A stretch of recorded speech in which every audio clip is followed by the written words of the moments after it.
balik lagi nih. Tentunya masih sama aku Putri Andriana dan aku Ayu Rahmawati. tentunya hanya di Items Informasi ke teman-teman milenial yang hanya ada di Mata Milenial Indonesia TV, Matanya Indonesia. Akhirnya nih ya di segmen 2 kan tadi segmen pertama kan kita udah bahas soal ritual, Betul. terus soal geografi, lambang dari Sulawesi Utara. Nah, segmen 2 kita mau bahas apa yuk? Nah, seperti yang udah kamu janjiin di akhir segmen pertama tadi ya, kan kita akan bahas ini tentang apa aja sih kesenian tradisional kebudayaan Sulawesi Utara. Betul. Tapi aku pengen tanya deh sama kamu. Kamu ada nggak sih kesenian yang kamu bisa kuasai atau kamu ngerasa, oh gue jago banget nih di seni ini? Ada sih, tapi mungkin yang jelas bukan tari tradisional ya. Karena aku tuh sebenarnya tertarik banget sama tari tradisional, cuman kok setiap ngeliatnya kayaknya susah gitu, jadi nggak percaya diri. Jadi mungkin kalau tradisional, kalau seni ya tradisional kurang sih aku. Kalau kamu gimana? Aku tuh bingung, aku tuh nggak punya bakat di seni loh. Masih bener. Kenapa ya? Kenapa Tapi ya? kalau ngeliat orang nari, Suka nyanyi, ya? itu seneng banget. Bener.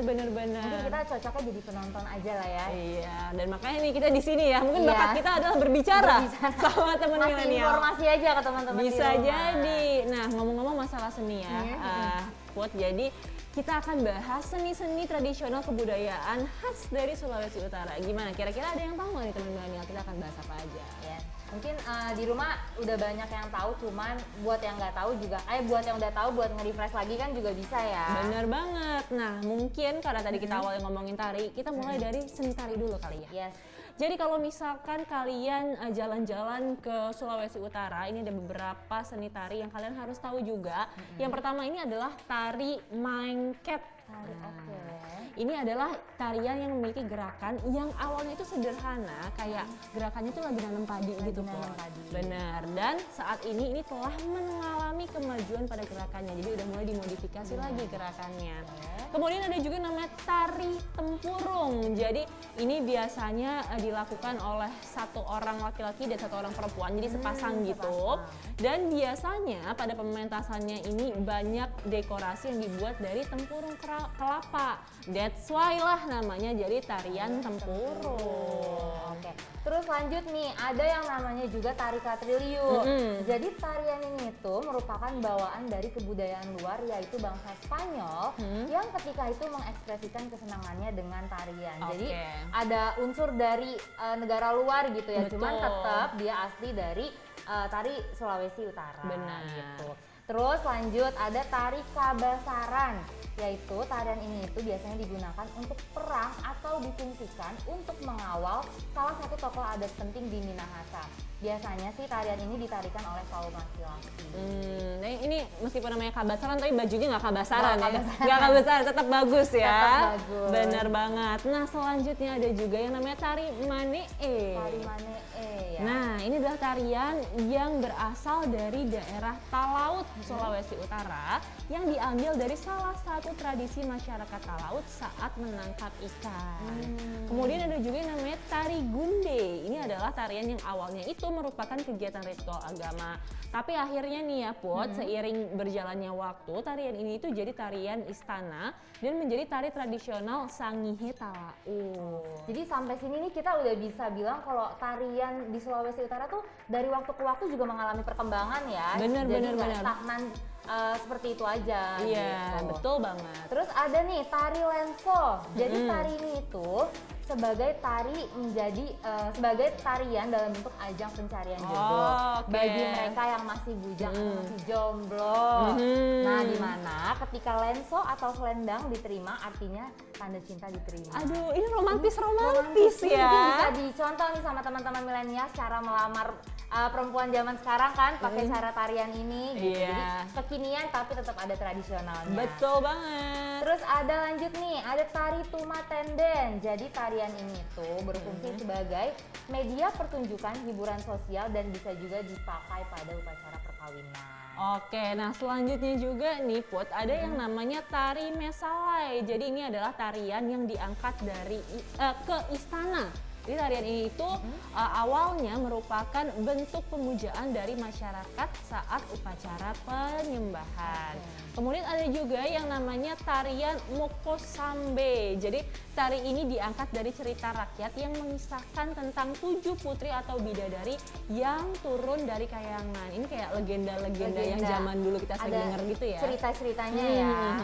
Lanjut nih, ada namanya tari pisok. Jadi tari ini tuh terinspirasi dari kehidupan burung pisok, dan burung ini tuh merupakan salah satu burung yang sangat langka di tanah Minahasa. Kebayang nggak, tari yang terinspirasi dari burung? Mungkin gerakannya tuh ada mirip-mirip burung gitu kali ya, terbang-terbang gitu. Betul. Terus ada tari Mahambak Batik. Nah, tari ini itu dilakukan sebagai bentuk rasa syukur atas rumah baru dan acara kegiatan lainnya.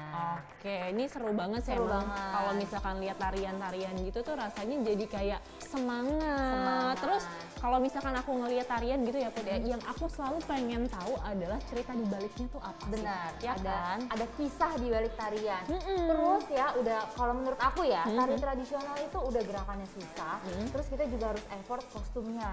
Ya Iya, iya, kan?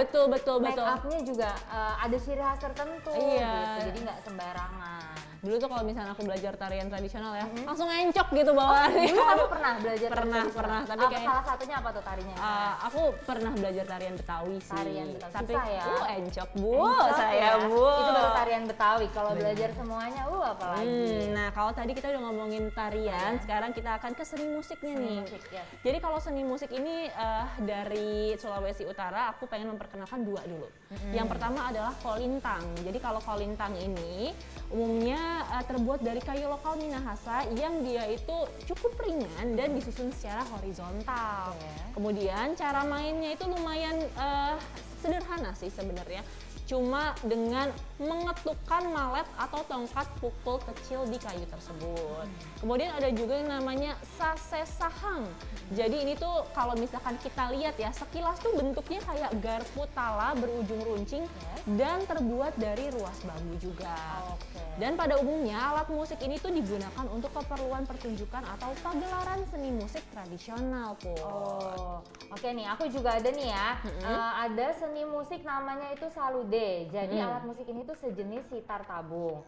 Nah, berdasarkan sumber bunyinya itu tuh termasuk dalam kategori kelompok idiokordofon. Nah, idiofon itu artinya sumber bunyi berasal dari getaran badan alat musiknya. Sedangkan kordofon itu artinya sumber bunyinya itu dari bagian badan alat musik yang diberi senar atau dawai. Iya betul, dan kalau misalkan teman-teman milenial agak nggak kebayang bentuknya kayak apa sih, nah kita udah nyiapin juga nih gambarnya. Jadi ya kita jelasin terus kebayang juga bentuknya seperti apa. Betul dong. Terus lanjut, ada alat musik arababu. Nah, sekilas sih alat musik ini tuh sangat identik dengan rebab. Namun arababu ini hanya memiliki 1 senar dan alat musik ini terbuat dari 2 buah tempurung kelapa dan 3 buah alat penggesek.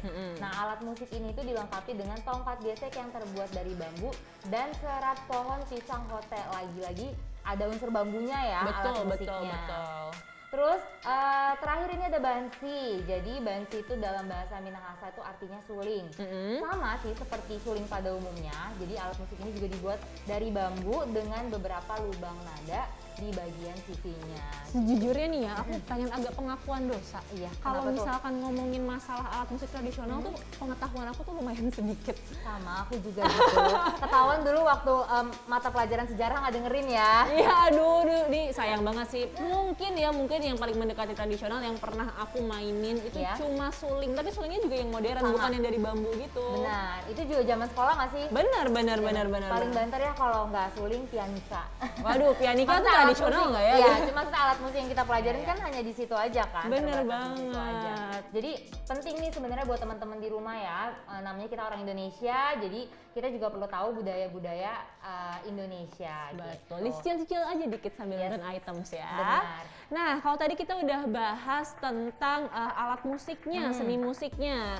Sekarang ini aku ingin beralih nih. Ini adalah salah satu hal yang kalau misalkan aku ke satu daerah yang mungkin agak jauh gitu, aku harus ke tempat ini. Karena menurut aku dengan cara lihat tempat ini, itu kita bisa tahu gimana sih pola hidup dari orang-orang di sekitar situ. Tergambar ya. Betul. Sekarang kita akan bahas rumah adatnya. Adat, ya. Nah, kalau dari rumah adatnya sendiri, ini ada beberapa juga. Ini yang pertama adalah rumah adat Walewangko.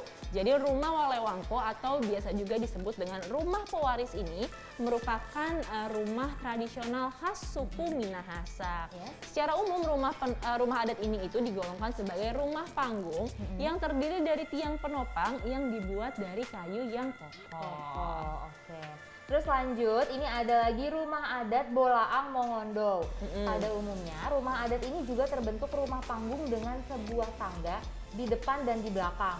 Namun, seiring berkembangnya zaman dan pengaruh dari luar, maka bentuk rumah ini tuh sudah berubah.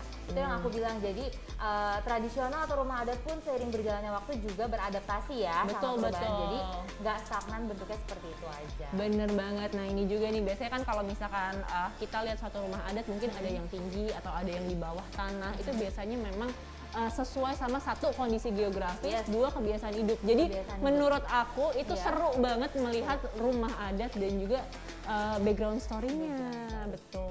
Jadi kita juga berasa ya vibes-nya ke Sulawesi Utara kalau udah mengunjungi rumah adat. Bener banget. Gimana nih teman-teman milenial? Udah mulai makin penasaran belum? Nah, Kalau aku sih sampai sini aja udah merasa pengetahuan aku nambah banget. harus dong, harus. Tapi jangan sedih, Put. Jangan sedih. Habis break ini kita akan ngasih tahu kalian informasi yang menarik banget, apalagi kalau bukan tempat wisata. Ini bisa jadi wishlist kalian teman-teman di rumah setelah pandemi, atau memang kalau udah boleh jalan-jalan ya, kira-kira mau kemana dulu nih kalau ke Sulawesi Utara.